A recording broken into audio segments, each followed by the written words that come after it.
The Senate President is recognized.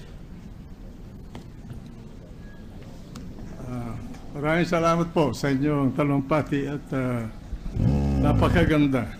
Kaya lamang po, payagan ninyo ako na magsalita din at kung sakali ay magtatanong. Unang-una, tungkol sa iyong yumaong ama.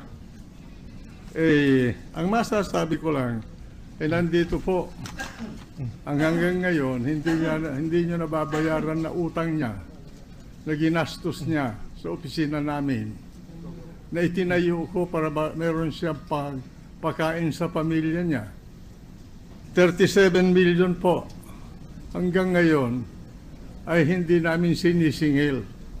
Alang-alang lang sa pagsama-sama namin. Pero kalimutan na natin yan. Hindi ko sana gustong buksan ito. May I respond, Mr. President? Sir President, lang, para hindi po tayo... I have the floor. Mr. President, I have the floor. Can you Mr. President, let may I... Alam mo, Mr. President, may I correct the Senate President? I have the floor. I gave my speech and he is interpolating. The interpolator does not have the floor. So if the Senate President wants to ask... Sagutin mo para Mr. President, if the Senate President wants to answer... Sagutin mo na para Yes. matapos. Mr. President, first of all, wala na siya dito, paano pa niya masasagot? Number two, Mr. President, nung siya'y tumakbong senador, and he practically gave his life to you.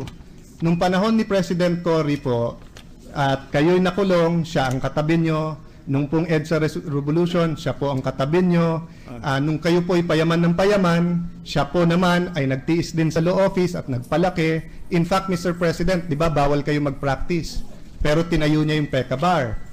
Ang PE naging Ponce and Rile later on, but Pecaso muna nilagay. But ever since the start, may opisina kayo doon. And when he ran for senator, you kicked him out of the law office na tinayo niya. And yung naging issue yung pera. But I don't remember that he owes you 37 million because he worked, Mr. President, if I may finish, Mr. President.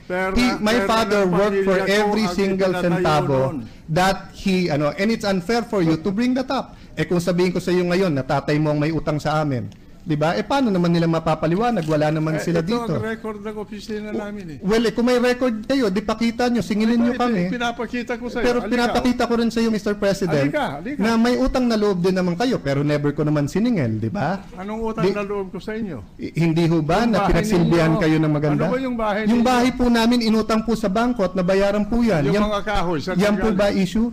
Hindi ko po alam kung saan galing ang kahoy, Mr. President.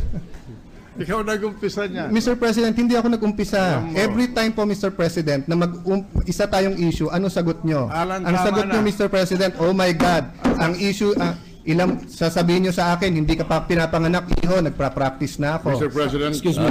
Mr. President, with the permission of the two Senator gentlemen, Drilon. can we ask for a 1-minute recess? With your permission. No, Akala mo yata, hindi ako preparado sa mga sinasabi No, mo. Mr. President, akala ko sasagutin nyo yung issue sa Senado, hindi yung personalan.